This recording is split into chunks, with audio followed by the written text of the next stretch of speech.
اعوذ باللہ من الشیطان الرجیم بسم اللہ الرحمن الرحیم درود شریف پڑھ لیجیے اللہم صلی علی محمد وعلی آل محمد کما صلیت علی ابراہیم وعلی آل ابراہیم انک حمید مجید اللہم بارک علی محمد وعلی آل محمد کما بارکت علی ابراہیم وعلی آل ابراہیم انک حمید مجید۔ سیرت النبی صلی اللہ علیہ وسلم کا ذکر ہے، اور ہم لوگوں نے سیرت میں آپ صلی اللہ علیہ وسلم جنگ احد میں مسلمانوں نے قریش کے لوگوں کو دوڑایا اور زخمی ہونے کے حالت میں بھی ان کا پیچھا کیا اور وہ لوگ بھاگ گئے۔ جو ان کا کمانڈر تھا ابو سفیان، وہ بھی بھاگ چکا ہے۔ اب جو ہے قریش جو ہے مسلمانوں کا لوہا مان چکے ہیں۔ اب اس کے آگے کا واقعہ ہے، قریش اب مسلمانوں کا لوہا مان چکے تھے، ان کی طاقت اور ہمت سے سہم چکے تھے، سمجھ چکے تھے کہ ان سے ٹکر لینا خود اپنی بربادی کو دعوت دینا ہے۔ قبیلہ بنو نذیر آپ صلی اللہ علیہ وسلم سے جلا ہوا تھا، یہ یہودیوں کا قبیلہ تھا۔ اس کے سردار قریش کے پاس گئے، ان سرداروں میں ہوئی بن اخطب بھی تھا، سلام بن ابی حقیق بھی تھا۔ ان لوگوں نے پہنچ کر قریش کو جوش دلایا، ان کو آپ صلی اللہ علیہ وسلم سے پھر ٹکر لینے پر ابھارا۔ انہوں نے کہا ڈرنا کاہے کا ہے، ہم تو تمہارے ساتھ ہیں، ہم تو محمد صلی اللہ علیہ وسلم کو مار کے ہی دم لیں گے، اسی کا تو ہم تم سے عہد کرنے آئے، یعنی جا کر یہودی چڑھا رہے ہیں قریش کے لوگوں کو۔ ان باتوں سے قریش میں ایک نیا جوش ابھرا، پھر ایک نیا ولولہ پیدا ہوا، سوئے ہوئے جذبات پھر جاگ اٹھے۔ انہوں نے یہودیوں کے سر آنکھوں پہ بیٹھایا، خوشی سے جھومتے ہوئے بولے واہ کیا خوب آئے، ہمیں وہی لوگ تو پسند ہیں جو محمد صلی اللہ علیہ وسلم کے دشمن ہیں، جو اسے مٹا دینے کے در پہ ہیں۔ قریش نے مزید کہا تو بھائیوں تمہارے پاس پہلے سے خدا کی کتاب موجود ہے، محمد صلی اللہ علیہ وسلم سے ہمارا جو اختلاف ہے اس سے تم بے خبر نہیں ہو، ذرا بتاؤ ہمارا مذہب اچھا یا محمد صلی اللہ علیہ وسلم کا؟ ان جھوٹے بدبختوں نے کہا توبہ کرو، تمہارے مذہب سے اس کے مذہب کا کیا مقابلہ ہے، کہاں سچ کہاں جھوٹ، کہاں حق کہاں باطل۔ یعنی یہودی تورات کے علم رکھتے تھے، ان کے پاس آسمانی کتاب تھی، مگر وہ جان بوجھ کے جو ہے صرف دشمنی میں کہا کہ نہیں قریش کے لوگوں جو تم بت پرستی کرتے ہو یہی صحیح ہے۔ اس طرح یہودی چکنی چپڑی باتیں کرتے رہے، قریش کو جھوٹے بلاوے دیتے رہے، قریش پھولے نہ سمائے اور بری طرح ان کے دھوکے میں آ گئے۔ جوش میں آ کر کہا جب تک جان میں جان ہے محمد سے ہماری جنگ ہے، محمد کا دین پھلے پھولے یہ کبھی ہو نہ سکتا، محمد صلی اللہ علیہ وسلم سے دنیا کو پاک کرنا ہے، اس کے دین کا نام و نشان مٹا دینا ہے۔ اب جنگ کا فیصلہ ہو گیا، اس کا وقت بھی طے ہو گیا۔ یہودیوں نے قریش میں ہی آگ لگانے پر بس نہ کیا، عرب کے دوسرے قبیلوں میں بھی گئے، وہاں بھی خوب فتنے بوئے، خوب دھواں دھار تقریریں کی، لوگوں کو اس خطرے سے چوکنا کیا۔ قبیلہ عطفان میں گئے، وہاں لوگوں کو سبز باغ دکھائے، لالچ دلاتے ہوئے کہا خیبر کی آدھی پیداوار تمہیں دیا کریں گے، تم اس جنگ میں ہمارا ساتھ دو، یعنی ان کو بھی جھانسیں دے کر چڑھا دیا۔ اس طرح دوسرے قبیلوں میں گئے، بنی سلیم کے پاس گئے، بنی اسد اور بنی فزارہ کے پاس گئے، بنی اشجع اور بنی مرہ کے پاس گئے، ان سب کو نئے دین سے ہوشیار کیا، اپنے مذہب کے لیے کٹ مرنے کا جوش دلایا، ہر ایک کو خوب سبز باغ دکھایا۔ پیارے نبی صلی اللہ علیہ وسلم کے خلاف اب سارا عرب ایک تھا، کیا مشرک کیا یہودی، سب کو ایک ہی جنون تھا، سارے شیطانی ارادے سے اور ناپاک حوصلے اب اسلام کا چراغ بجھا دینے پر تل گئے۔ آپ صلی اللہ علیہ وسلم کی طرف ایک بھاری لشکر بڑھا۔ لشکر کیا تھا؟ آدمیوں کے ایک ٹھانٹے مارتا سمندر تھا، 10,000 خون کے پیاسے تھے جو ہتھیاروں میں ڈوبے ہوئے تھے، یعنی 10,000 اکٹھا کیا۔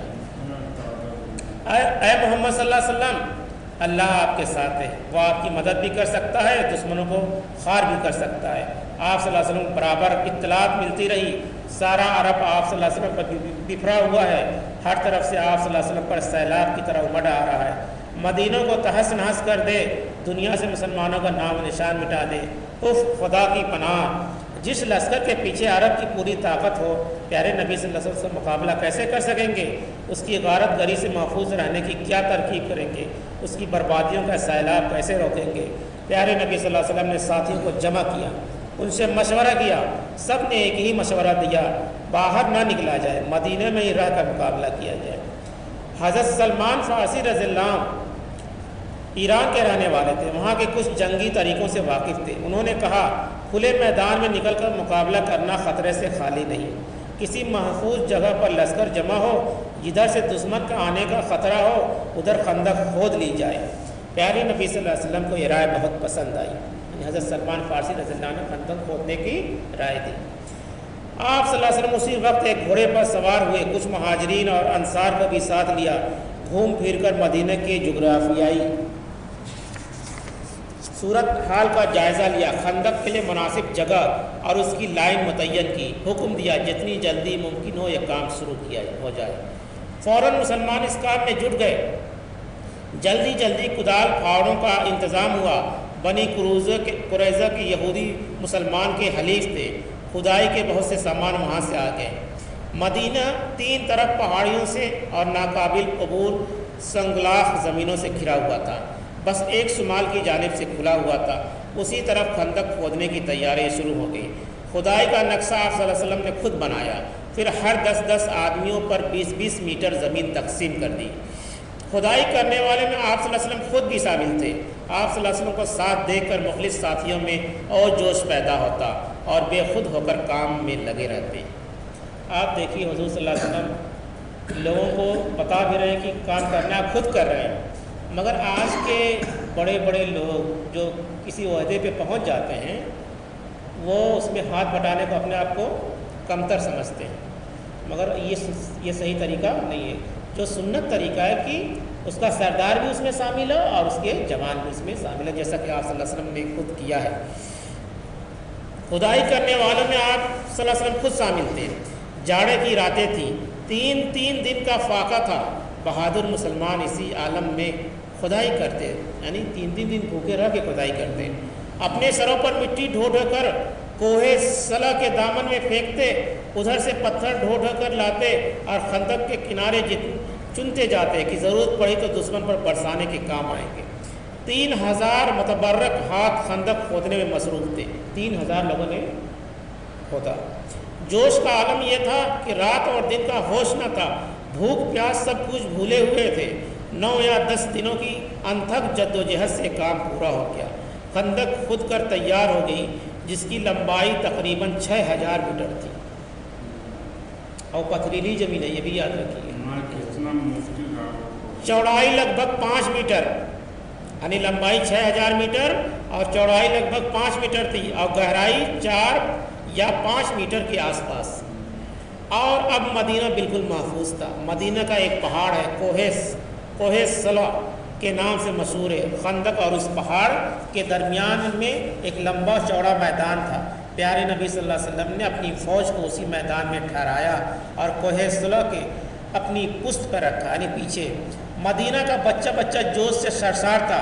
فوج روانہ ہوئی تو باپ بھائیوں کی دیکھا دیکھی 9 عمر بچے بھی ساتھ ہو لیے۔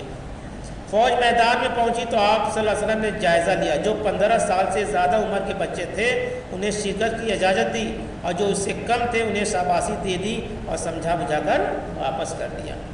ہجرت کا 5واں سال تھا، شوال کا مہینہ تھا۔ دشمن فوج کے ہر اول دستے اب مدینہ کے قریب دکھائی دینے لگے۔ ابو سفیان کی امید تھی کہ محمد صلی اللہ علیہ وسلم احد پر ملیں گے، آپ صلی اللہ علیہ وسلم وہاں نہ ملے تو اس نے فوج کو مدینہ کی طرف بڑھایا۔ مدینہ کے قریب پہنچ کر اس نے پڑاؤ ڈال دیا۔ غطفان اور کچھ دوسرے قبیلے احد کے پاس ٹھہرے۔ دشمن فوج کی ٹولیاں مدینہ کی طرف چلی کہ مسلمانوں کا کچھ حال معلوم ہوئے۔ وہاں پہنچے تو ایک نئی چیز دیکھی، ایسی چیز جو ان کی وہم و گمان میں نہ تھی۔ ان کی عقلیں حیران تھی، یہ کیا؟ یہ تو خندق ہے، مدینہ کی حفاظت کے لیے خندق خود ہی ہے، تو کیا ہمارا لشکر اس کے پار نہ جا سکے گا؟ جس کے لیے اتنا جتن کیا گیا ہے، جس کے لیے اتنے پاپڑ بیلے گئے ہیں، کیا وہ کام نہ ہو سکے گا؟ یعنی حضور صلی اللہ علیہ وسلم کی دیکھیے ایک دم پہلے سے تیاری فٹ ہے۔ اور آج کا مسلمان اپنے بارے میں کچھ سوچتا ہی نہیں ہے، سو رہا ہے۔ جو حالت ہے بری، اس کی وجہ یہی بھی ہے۔ کیا یہ سارا کھیل بگڑ جائے گا؟ کیا محمد صلی اللہ علیہ وسلم زندہ بچ جائے گا؟ اب وہ لوگ سوچ رہے ہیں یہ کیا ہو گیا۔ ٹولیاں لوٹ لوٹ کر فوج میں آئیں، لوگوں کو یہ نامبارک خبر سنائی۔ جس نے سنا دنگ رہ گیا، بخدا یہ تو بالکل نئی ترکیب ہے، عرب میں تو کبھی اس کا رواج نہ تھا۔ مسلمانوں کو معلوم ہو گیا کہ دشمن آ گئے ہیں، وہ اپنی چوکیوں پر چوکنے ہو گئے۔ کوہ صلہ کے دامن میں ایک خیمہ نصب کیا گیا، یعنی لگا دیا گیا، سرخ رنگ کا خیمہ۔ پیارے نبی صلی اللہ علیہ وسلم اس میں تشریف لائے، وہاں بیٹھ کر جنگ کا نقشہ بنایا۔ اسلامی فوج 3000 تھی، اس کو آپ صلی اللہ علیہ وسلم نے کئی حصوں میں تقسیم کیا۔ کچھ ٹولیاں خندق کی دیکھ بھال پر مقرر ہوئیں۔ خندق کے جن حصوں پر زیادہ اندیشہ تھا وہاں خصوصی طور سے کچھ لوگوں کا پہرہ لگایا۔ بقیہ فوج دشمن کے مقابلے میں صف آرا ہوئی، خندق کی طرف رخ تھا، تیر کمان ہاتھوں میں تھے۔ اب دونوں فوجیں آمنے سامنے تھیں۔ قریش نے بہت کوشش کی خندق پار کر لیں، لیکن ناکام رہے۔ جانباز مسلمانوں نے اس طرح تیر برسائے کہ ان سے کچھ بن نہ پڑا، تاب نہ لا کر وہ پیچھے ہٹ گئے۔ اب انہوں نے خندق کے اسی پار سے تیروں کی بوچھار شروع کر دی۔ پھر شام ہو گئی، وہ اپنے ٹھکانوں پر چلے گئے۔ صبح ہوئی تو قریش نے پھر خندق کو پار کرنے کی کوشش کی، لیکن اس دن بھی ناکام رہے۔ اب وہ غصے سے بوکھلا گئے، تلملاتے اور ہونٹ چباتے واپس گئے۔ انہیں اب یقین ہو گیا کہ ہمارا سارا کیا دھرا برباد گیا۔ آدھی طوفان کا بھی زور تھا، سردی بھی بلا کی تھی، جسم کٹے جا رہے تھے، رگوں میں خون جما جا رہا تھا، اس لیے وہ اور غصے سے بدحواس تھے۔ یعنی بارش، اس طوفان بھی آیا تھا، ہوا بھی چل رہی تھی، ٹھنڈک بھی تھی۔ مسلسل ناکامی اور موفر موسم کی سختی، فوج میں بے دلی پھیل گئی۔ جسے دیکھو یہی کہہ رہا تھا محمد صلی اللہ علیہ وسلم اب قابو کیسے پایا جا سکتا ہے۔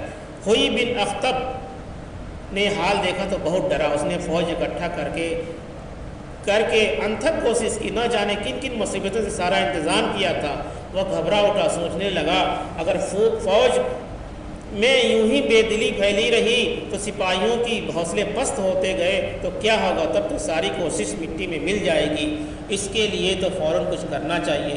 اور دوڑا ہوا ابو سفیان کے پاس آیا، اس سے کہا میری قوم بنی قریظہ بھی تمہارے ساتھ ہے، ان کی طاقت کا حال تمہیں معلوم ہے۔ ابو سفیان تو دیر نہ کرو، جلدی جاؤ، ان سے کہو محمد صلی اللہ علیہ وسلم سے معاہدہ توڑ دیں۔ یعنی جو یہودی تھے مدینے میں، جو آپ کے ساتھ تھے، اب یہ سب سازش چلنے لگے۔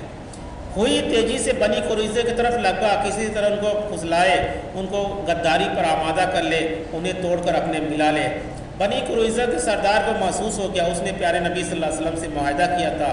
فوراً اس نے قلعہ کا دروازہ بند کر لیا، ہوئی سے ملنا گوارا نہ کیا، وہ تاڑ گیا تھا کہ ہوئی کیوں آ رہا ہے۔ ہوئی پہنچا تو اس نے آواز دی، قسم دے دے کر دروازہ کھولنے کے لیے کہا، جوش دلانے کے لیے بھی اس نے یہ بھی کہا مجھے معلوم ہے تم نے کیوں دروازہ بند کیا ہے، تمہیں ڈر ہے کہ کہیں میں بھی نہ تمہارے پیالے میں شریک ہو جاؤں۔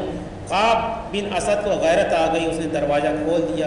ہوئی نے کہا واہ رے قاب، دیکھو میں تمہارے لیے کتنی بڑی عزت اور شہرت لے کر آیا ہوں، فوجوں کا ایک سمندر لایا ہوں، ٹھاٹھے مارتا سمندر، سارا عرب اوپر آیا ہے، قریش اور غطفان کے سبھی سردار آئے ہیں، سب ایک محمد صلی اللہ علیہ وسلم کے خون کے پیاسے ہیں، سب نے عہد کیا کہ اس کا کام تمام کیے بغیر یہاں سے ٹلیں گے نہیں۔ بخدا تم میری ناک کٹانی چاہتے ہو تو میں تو محمد صلی اللہ علیہ وسلم معاہدہ کر چکا ہوں، اب معاہدہ کی خلاف ورزی مجھ سے نہ ہوگی۔ محمد صلی اللہ علیہ وسلم نے ہمیشہ میرے ساتھ وفاداری کی ہے۔ قاب نے بڑی بے اعتنائی سے جواب دیا۔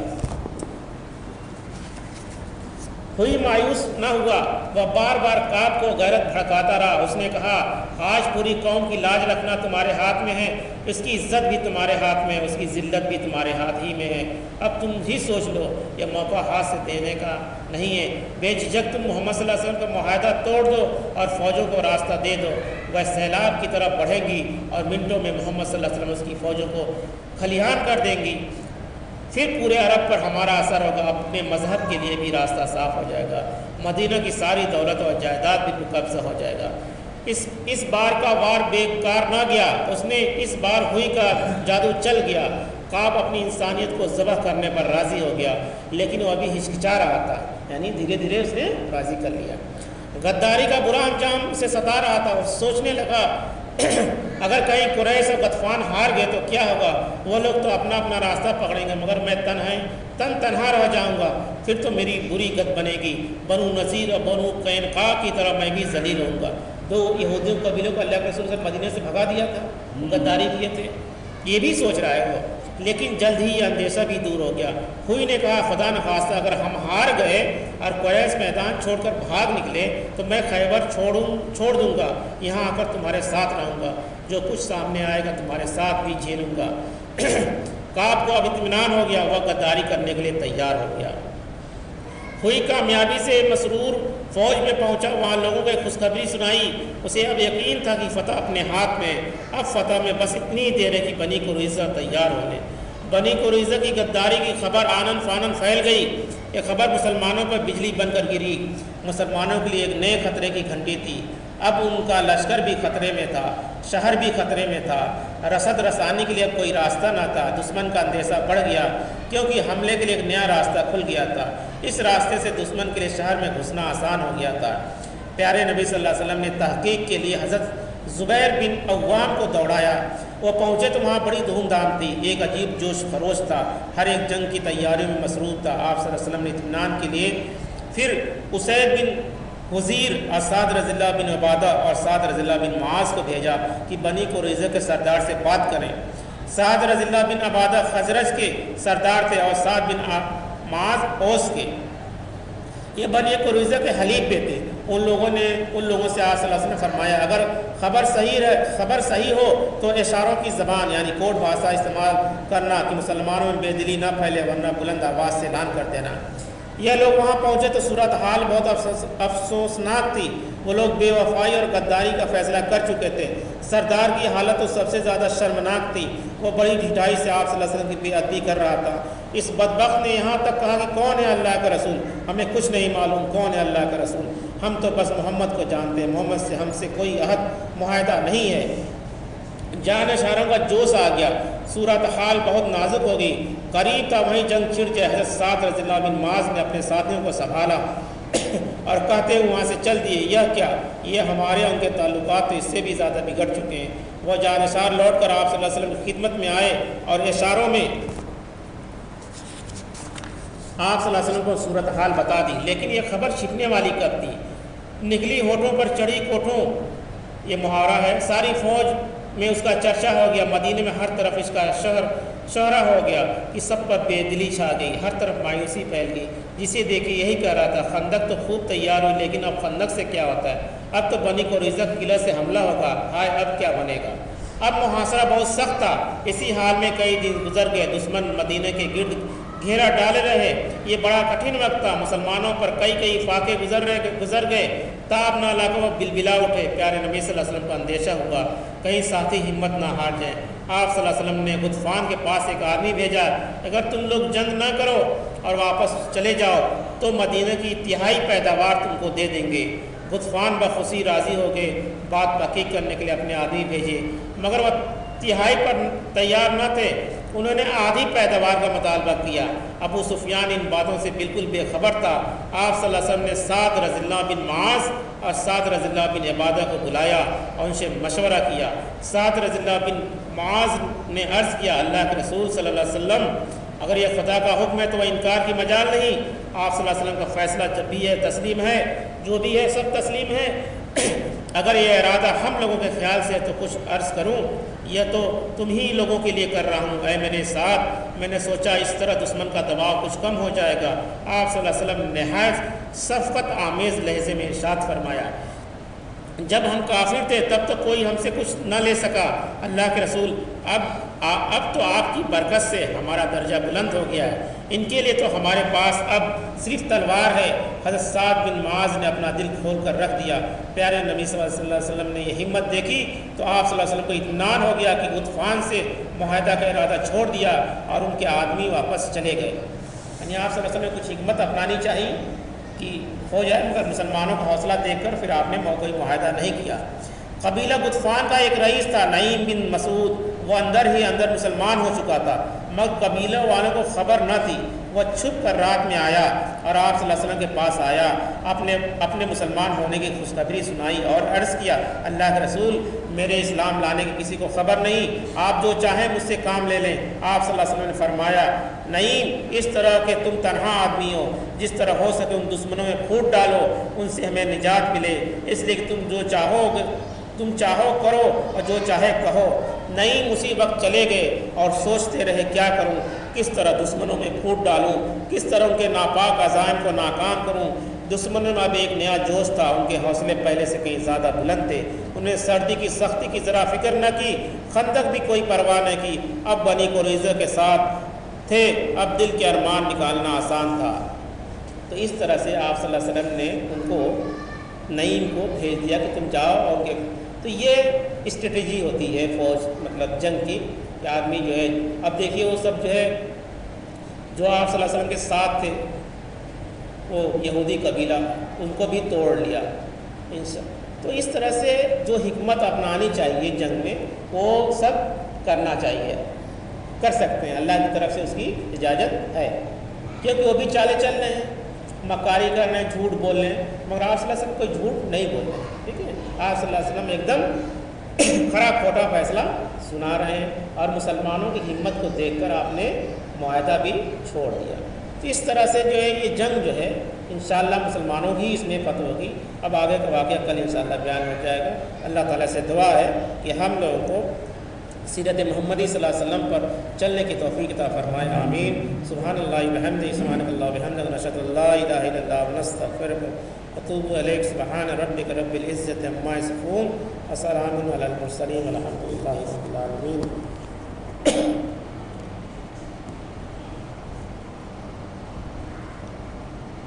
مسئلہ بہت بڑی چیز ہے۔